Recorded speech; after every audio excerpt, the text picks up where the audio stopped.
Wow, this deep dive has me really intrigued. We're talking Noah, Abraham, Mm. floods, promises, generations. You've been digging into some seriously heavy stuff.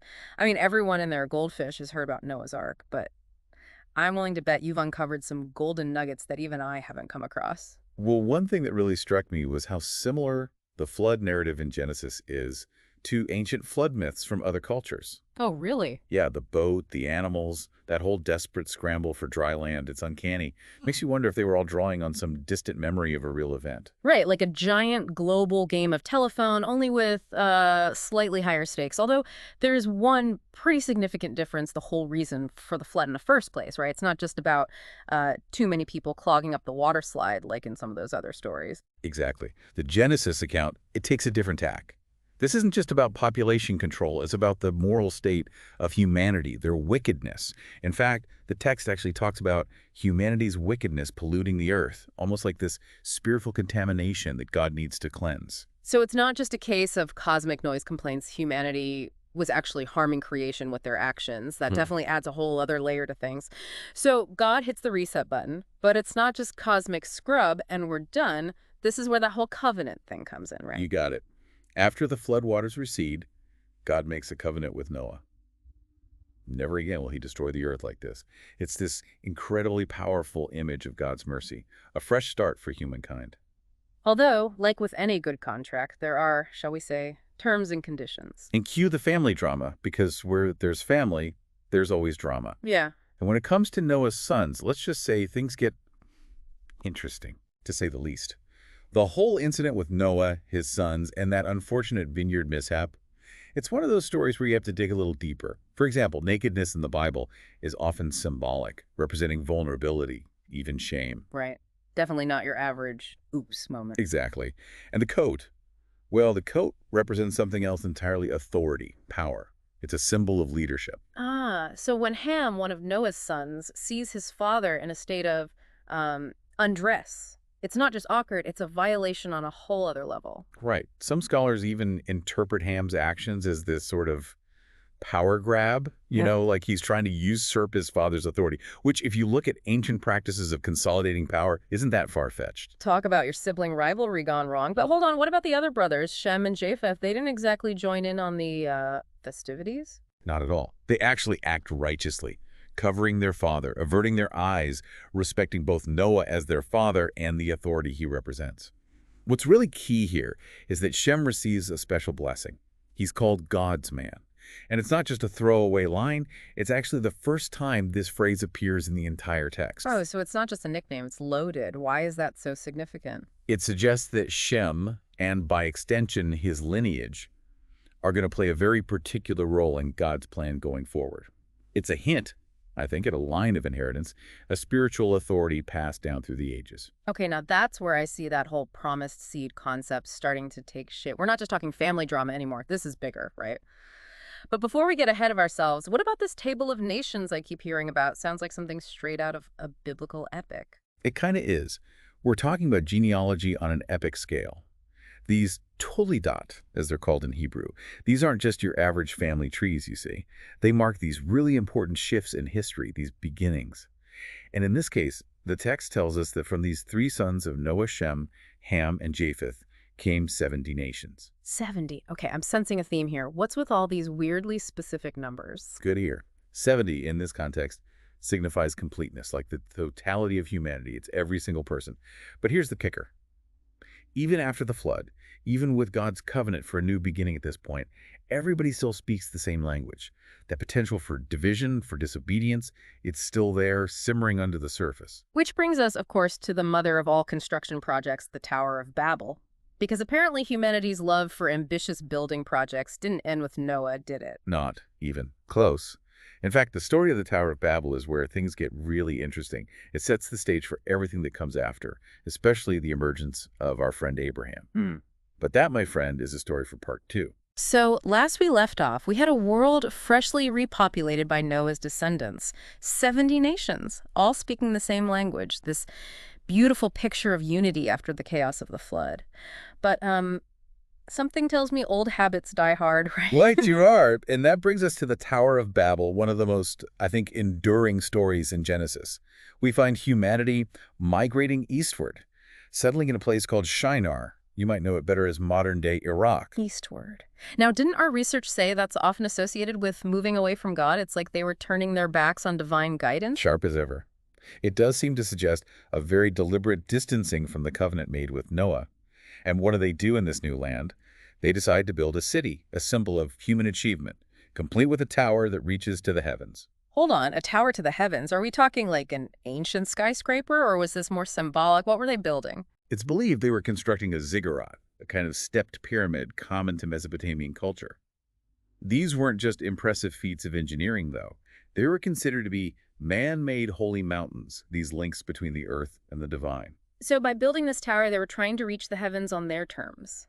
But why? What was driving this whole thing? Well, according to the text, they wanted to make a name for ourselves, which I think speaks volumes.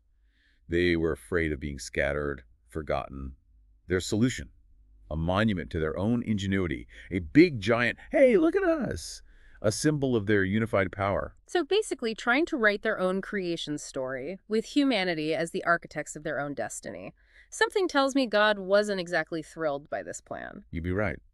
God sees their ambition, their pride, and he recognizes it for what it is, a big, fat rejection of his authority. He knows this will only lead them further from him, not closer. So he decides to intervene. And he does it in a way that only he can, by confusing their languages. So instead of uniting them, this grand tower does the exact opposite. That's pretty ironic when you think about it. Isn't it? Their ambition to reach the heavens, to make a name for themselves, it backfires spectacularly. Suddenly they can't understand each other, the project falls apart, and just as they feared, they're scattered across the earth, their unity shattered. All because they were so focused on making a name for themselves, on their terms. This isn't just a story about bricks and mortar, is it? It's still that same struggle, obedience versus rebellion, trusting in God versus going our own way. Exactly. And remember Shem from earlier? Well, his name in Hebrew actually means name. By rejecting God's order, represented by Shem and his lineage, humanity fractured itself.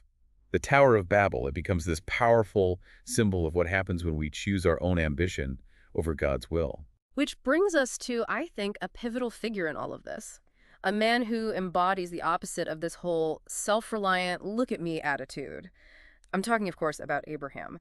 But before we dive into his story, remind us about this whole promised seed thing. Why should our listeners even care about this ancient lineage? Right. So remember, way back in Genesis, after the fall of Adam and Eve, God speaks about a future descendant of Eve who would crush the serpent's head. It's this idea of ultimate triumph over evil. That's the promised seed we're talking about, this beacon of hope in a world kind of drowning in sin. Abraham's story picks up this thread and carries it forward in a really dramatic way. Okay, so we've gone from a world cleansed by the flood to humanity fracturing itself at Babel. Humanity just can't seem to catch a break. And this is where Abraham enters the picture. So who is this guy? What's his deal? Was he always some kind of spiritual giant? Well, it's funny you should ask that, because while he becomes known as the father of faith, Abraham and his family, they weren't exactly living the pious life when we first meet them. In fact, they lived in Ur, a city practically overflowing with idolatry. Mate, seriously, the father of faith wasn't even a believer at this point. Now that's a plot twist. It is, and I think it really underscores the point that God often chooses the most unlikely people to accomplish his purposes. But there's another important detail here, something that makes God's call even more remarkable. You see, his wife Sarah, she was barren. Ah, right. They Yeah. couldn't have children. It's like God was setting the stage for something truly extraordinary. Okay, so what does God ask of this ordinary guy from a family of idol worshippers, a man who can't even have kids? He tells him to leave everything he knows behind, his home, his family, his entire life, and travel to a land that God will show him. Talk about a leap of faith. It's a journey into the complete unknown. Talk about a life change. But God doesn't exactly leave him hanging, does he? What does Abraham get in return for basically uprooting his entire existence? God gives Abraham three incredible promises. One, he promises him land, a place where his descendants will flourish. Two, he promises him descendants, a pretty poignant promise considering Sarah's infertility. And lastly, he promises to bless Abraham and make him a blessing to all nations. Land, descendants, and he gets to be a blessing to the entire world. Those are some seriously big promises. It's like God is starting this whole new narrative, one that begins with a single faithful step. And here's the thing. Abraham doesn't even hesitate. He doesn't question God, doesn't ask for a map. He just trusts and obeys and sets out on a journey that's going to change everything. But that journey, with all its twists and turns, that's a story for part 3. When we left off, our friend Abraham was trekking all over Canaan, building altars along the way. It's like he was marking a path or something. But what's the significance of those specific stops? It's not like he was picking rest stops out of some ancient Lonely Planet guide, right? You're right to home in on that. Those weren't just random campsites. Those named Shechem, Bethel, the Negeb, they're not just geographic locations. They carry a much deeper significance, especially when you consider what happens later on in the narrative. Ooh, okay, I'm intrigued. Do tell. Connect the dots for us. Well, fast forward a couple generations, and guess who's retracing those very same steps? Abraham's grandson Jacob, when he returns to Canaan. And it gets even more interesting. Those locations, they become absolutely central to the whole Israelite conquest of the Promised Land under Joshua. No way. So you're telling me Abraham's little sightseeing tours were actually prophetic, like his footsteps were imbued with destiny or something, each altar a down payment on his descendants' inheritance. You got it. It's as if by simply trusting and obeying, Abraham was spiritually mapping out the land that God had promised to his descendants. It's really quite amazing when you think about it. Talk about a legacy. As we wrap up our deep dive into the stories of Noah and Abraham, we've encountered floods, towers that scraped the sky, and a journey fueled by this unshakable promise. For you, what's the biggest takeaway from all of this? What's the common thread that ties it all together? For me, it's the stark difference between those who are always striving for their own glory, trying to build towers to make a name for themselves, and those who choose the path of humble obedience. Noah, Abraham, they weren't perfect, not by a long shot, but ultimately they chose to trust in God's plan even when it meant going against the grain. They remind us that true legacy doesn't come from self-promotion, it comes from aligning ourselves with something much, much bigger than ourselves. And that legacy of faith, passed down through countless generations, it leads to that promised seed, a lineage that points toward hope, redemption, all of that. It's a beautiful reminder that even when humanity screws up, even when we try to build our own little towers of Babel, God is always working to redeem us, to make things right again. Well said. Yeah. It makes you wonder, if Shem, as a descendant of Noah, represented God's authority on earth after the flood, carrying that lineage of faith forward, who or what embodies that role today? That's a question worth chewing on, I'd say. It certainly is. And on that note, we'll wrap up this deep dive into the book of Genesis. A huge thank you to everyone for joining us. And remember, the quest for knowledge, for truth, it doesn't stop here. Keep exploring, keep asking those tough questions, and keep digging for those hidden gems of wisdom. Until next time.